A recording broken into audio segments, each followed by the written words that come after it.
নিঃসন্দেহে তার নিচতলা খুব মজবুত, আঁটিসাঁটি মজবুত আছে। এই গোডাউন ভাড়া দিয়ে সে মাসে ৪-৫ লক্ষ টাকা আয় করে। নর্মালি তার কোনো প্রকার আয় নাই। একটা পুরুষ মানুষ সারাদিন যদি খেতে খামারে পরিশ্রম করে, তার সর্বোচ্চ আয় ৬০০ টাকা ৭০০ টাকা দিন মজুরি। একটা গার্মেন্টস কর্মী ভাই যদি ১২ ঘন্টা ডিউটি করে, তার বেতন ১২,০০০, ১৫,০০০, ১৮,০০০ টাকা। একজন অফিসিয়াল স্টাফ যার যার কর্ম অনুযায়ী সে বেতন পায়। মাসে ৩০, ৪০, ৫০, ৭০, ৮০, ১ লক্ষ টাকা যে বেতন পায়, তারপরেও সে নিজে ইনকাম না করে এত টাকা যদি সে বেতন পায়, তারপরেও কখনো সে পুরো টাকা খরচ করবে না। ৪-৫ লক্ষ টাকা সে খরচ করবে না। একটা পুরুষ মানুষ ৭০,০০০ টাকা পারিশ্রমিক পায়, মাসে বেতন পায়, সেও চিন্তা ভাবনা করে অন্তত পক্ষে এর অর্ধেক টাকা আমি জমানো রাখি ভবিষ্যতে ফিউচারের জন্য। আর ৭০,০০০ টাকা বেতন পাইতে হলে তাকে কি পরিমাণ শিক্ষিত হতে হবে আর কি পরিমাণ মেধা দক্ষতা হওয়ার পর সে ৭০,০০০ টাকা বেতন পাবে। একটা প্রবাসী ভাই ১৮ ঘন্টা, ১৫ ঘন্টা, ২০ ঘন্টা পরিশ্রমের পর যখন মাস শেষে ৫০, ৬০, ৭০,০০০ টাকা বেতন পায়, সেও চেষ্টা করে, হোক সে নারী কর্মী হোক সে পুরুষ কর্মী, সেও চিন্তা করে অর্ধেক টাকা আমি জমা গচ্ছিত রাখবো সামনের দিনের জন্য। বিনা চালানে বিনা পরিশ্রমে একটা মানুষ ৪-৫ লক্ষ টাকা প্রতি মাসে তার খরচ হয়। এটা কেমনে সম্ভব? আমার তো মাথায় ধরে না। ৪-৫ লক্ষ টাকা বিনা পরিশ্রমে, বিনা পেরেশানিতে, বিনা চাকরিতে সে যদি মাসে ৪-৫ লক্ষ টাকা সে খরচ করে, এই টাকাগুলো আয়ের উৎস কোত্থেকে আসে? নাকি তার কাছে কোনো আলাউদ্দিনের চেরাগ আছে, যে চেরাগটা দৈত্য ঘষা দিল, সকালবেলা ওটা ঘষা দিল, বাবা আমার কাছে ৫০,০০০ টাকা ভান্ডিল এসে যাও, ৫০,০০০ টাকার ভান্ডিল তার কাছে পড়ে গেল, সে দিদারসে খরচ করলো। মাসে যদি ৪ লক্ষ টাকা খরচ হয়, প্রতিদিন কয় হাজার টাকা করে পড়ে? হিসাবটাকে আপনার কেউ জানা আছে?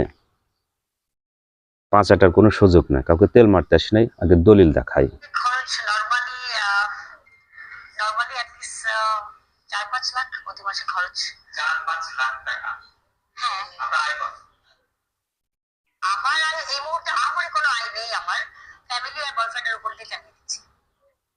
প্রতি মাসে ৪-৫ লক্ষ টাকা আমার খরচ। নর্মালি আমার কোনো আয় নাই। আমার ফ্যামিলি আর আমার বয়ফ্রেন্ডের উপর আমি চালা দিই। পরিবার হয়তো কাপড় চোপড় কেনার জন্য যাই কিছু দেয়, তেল সাবান কসমেটিক এগুলা দিল। বাড়তি প্রসাধনী তো আর পরিবার দেবে না। সুন্দর একটা সুঠাম দেহ আছে, সুন্দর একটা নিচতলা আছে। এই নিচতলা যতদিন ভাড়া দেওয়া চলবে, ততদিন এরকম ৪-৫ লক্ষ টাকা আয় করা যাবে। আর এই নিচতলার পরে কতটুক প্রেশার পরে, এটা কি কখনো আপনারা একবার চিন্তা ভাবনা করে দেখছেন যে এই নিচতলার পরে কতটুক পরিমাণ প্রেশার পড়ে?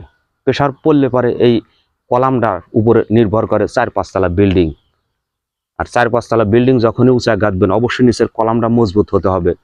কলাম মজবুত না হলে তো এত বড় বিল্ডিং তো ধারণ ক্ষমতার বাইরে যাবে, যে কোনো সময় পড়ে যাওয়ার সম্ভাবনা থাকে। নিঃসন্দেহে তার নিচতলা খুব মজবুত, আঁটিসাঁটি মজবুত আছে। আর এই আঁটিসাঁটি মজবুত নিচতলা কারণে নিচতলা গোডাউন হিসাবে তাকে ভাড়া দেওয়া হয়েছে। দেশ ও জাতির কাছে অসংখ্য সুদর্শন হ্যান্ডসাম কোটিপতি ছেলেদের কাছে এই নিচতলা গোডাউন হিসেবে ভাড়া দেওয়া হয়।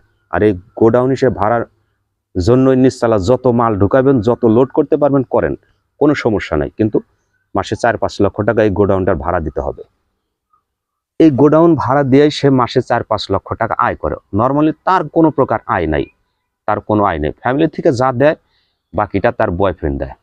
আর XYZ যা কিছু দেয় এই নিচতলা আয়ের থেকেই একমাত্র ডিপেন্ড করে, এই নিচতলার উপরেই তার সমস্ত আয়ের উৎস। আমরাও বলতে চাই, এই নিচতলা যে পরিমাণ প্রেশার পড়ে, বেশি ময়লা জানি না হয়, ৪-৫টা কামলা কিনে নিয়ে টাইট সার্ফ এক্সেল দিয়ে ব্রাশ দিয়ে দোস্তর মতো সুন্দর করে সাফাই করা দরকার। কারণ গোডাউনটা যে পরিমাণ প্রেশার পড়ছে, এই গোডাউনের উপরে নির্ভর করতেছে ৪-৫ লাখ টাকা ভাড়া।